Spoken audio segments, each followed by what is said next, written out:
Fact of the matter is, doesn't matter which of the diseases that travel with obesity we're talking about, whether it's type 2 diabetes, hypertension, lipid problems, cardiovascular disease, cancer, dementia, fatty liver disease, polycystic ovarian disease, chronic renal failure. Okay. All of these are driven by metabolic dysfunction, specifically mitochondrial dysfunction, and the phenomenon that ties them all together is this thing called insulin resistance. And you can be insulin resistant and fat, or you can be insulin resistant and thin. Now, it is true that obesity is definitely a risk factor for all of these diseases because 80% of obese people have these metabolic phenomena, but that means 20% don't. 20% of obese people are metabolically healthy. We have a name for them called MHO, metabolically healthy obese. They will live a completely normal life, die at a completely normal age, not cost the taxpayer a dime.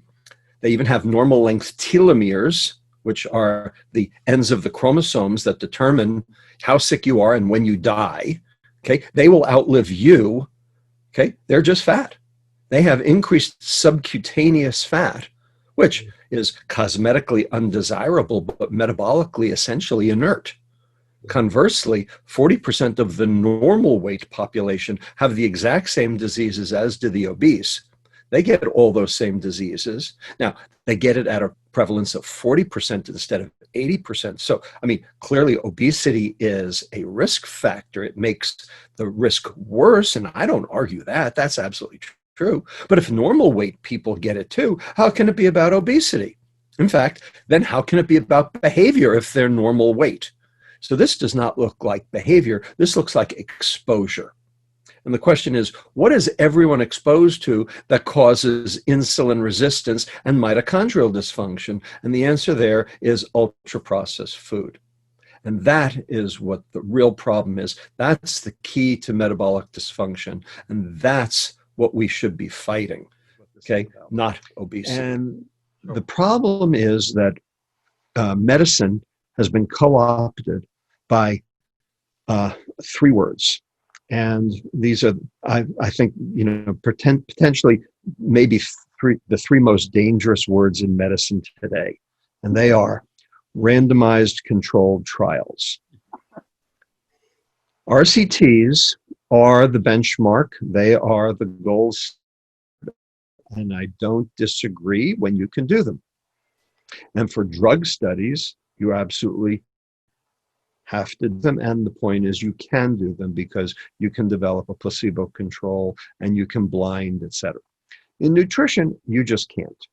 Now, John Ioannidis came out and said we should throw all nutrition research out the friggin' door because you can't do it, because none of it can be randomized controlled trials. None of it's evidence-based.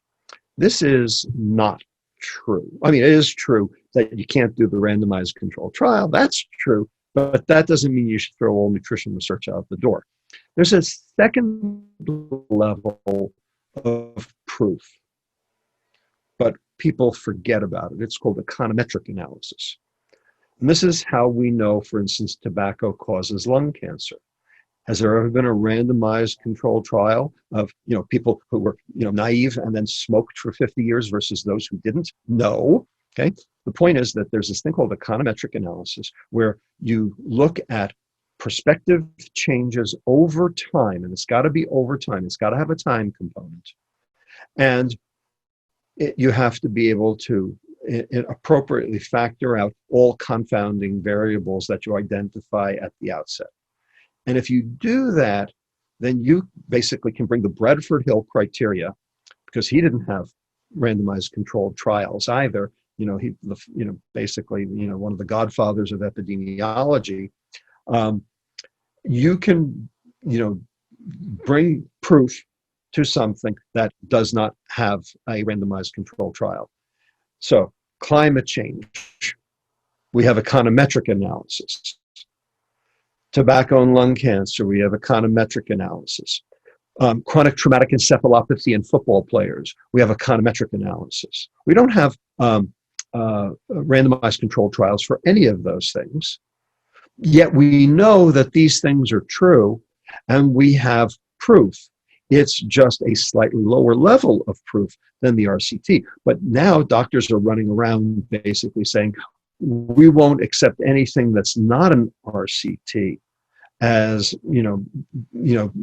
changing medicine. And do you know where that concept came from? Big Pharma. They want it that way because that keeps nutrition out of medical education. Because that way they get to peddle their pills. So we have to teach epistemology to medical students and teach them, how do you evaluate truth? And what are the levels, the gradations of truth? Correlation is not causation. Prospective correlation is not causation. Cohort studies are not causation. Epidemiology, correlation is discovery. And I have no problem with discovery, but discovery doesn't mean proof. On the other hand, if you reach the level of econometric analysis, you actually do have proof. And Bradford Hill was the one who showed us that way. So I think that if we do the studies right, we can get plenty of mileage out of good nutrition studies. Problem, of course, is that most of nutrition is run by the food industry, and they don't want to get the right answer. Well, it's the patients who brought the low-carb diet to the fore, not the doctors. Absolutely. Okay? The problem is the patients are only n's of one. And so, they can't publish their data. Okay, so you need, all these people en masse to, bring their stories to the fore, which is actually the best thing about social media. It's about the only good thing about social media. It's what we're doing right now.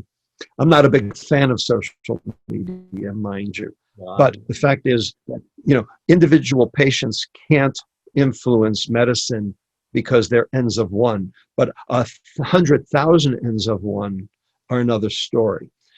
So it's a way of observational data. Okay, Well, we so have a Facebook page. It is what it is. Yeah. I mean, there's a Facebook page that Tim has been very involved with called the 7-Day Meal Plan that now has 2 million followers that are n's of one each. And they've been making amazing work. And part of that has been Hasina's side as well on the Eat Better South Africa. But I just wanted, I've been one burning question that came up from your book, and that was on children. And you talked about your whole journey with the children and seeing them and eating fruit juice and then getting them off. And we see children who are overweight, and we've kind of accepted the thing that overweight children end up overweight adults who end up overweight or end up ill adults as well. And my question is if you change that in children who are overweight, does that end up being normal? And are you seeing that reversal almost to almost normal health? So the answer is, it all depends on what comes into the house. Yeah. So if in my clinic, we were able to help 50% of the children who came in. We were not able to help the other 50%, despite our best efforts. And the question is, how come? Why didn't more patients get better? And I used to feel very badly about that, like I hadn't done a very good job because I was only, treating 50, helping and fixing 50% of my patients. And then I started going to other people's clinics and, giving, guest lectures, and they would have me come to clinic, and I would corner the, dietitian, when the, attending wasn't there. I'm thinking one particular, and I would say, what's your success rate and what's your return rate? Okay, and the return rate would be about 20%, and the success rate would be about 10%. Wow. And I started feeling a lot better about how good I was doing at 50%. Okay, so the question, what you're really asking me is, who's against you? Who's on the other side? And I will tell you, it's the 4 Ds. Ready? The 4 Ds. The dinosaurs, the detractors, the dilettantes, and the drug addicts. The dinosaurs who can't learn anything new, the detractors who basically make trouble to make trouble, the dilettantes who are in the pocket of the food industry, and the drug addicts who can't get off sugar themselves. Yeah. And that's a huge swath of the population. Yeah. So The problem is that's not just the doctors there, that's the patients too.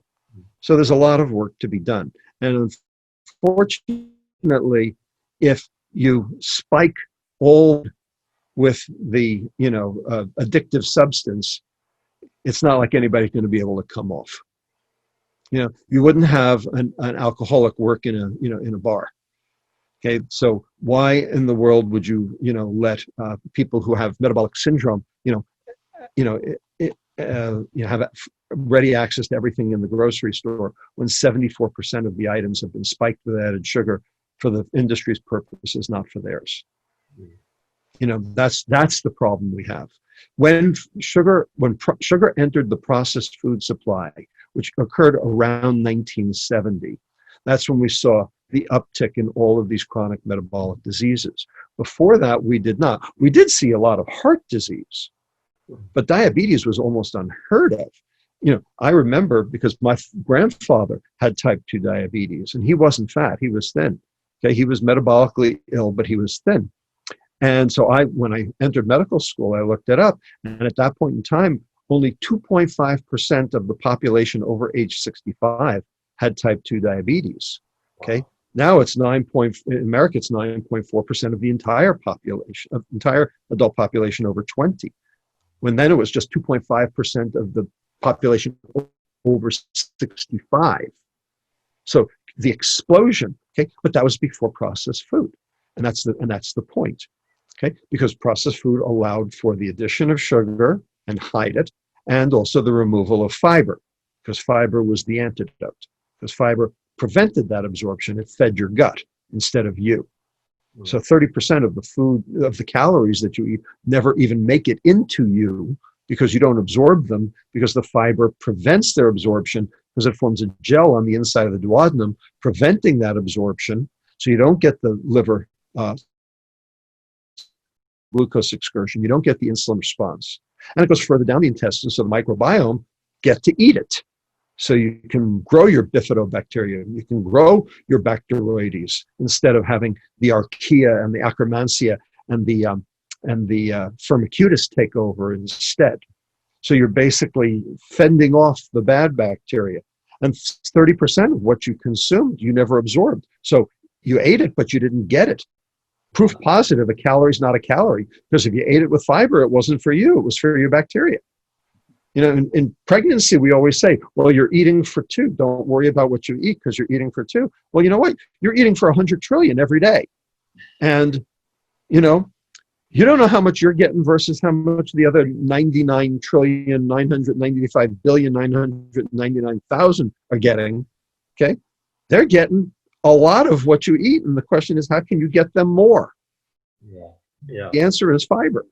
But the fiber has been taken out of the food because that's what they do in processing. So, you can't fix the problem until you fix the food. And people can't fix their problem until they fix their food. And we can't fix the planet until we fix our collective food. It's about the food. It always was, and it always will be. And you can trace all of our current disasters that are going on worldwide right now to the change in our food supply that occurred in the 1970s when we went from real food to processed food. That nutrition transition is the nidus, the marker in time and in mechanism for all of the diseases that have, and all of the economic difficulties we've had ever since. And we can't fix it because they've made it addictive.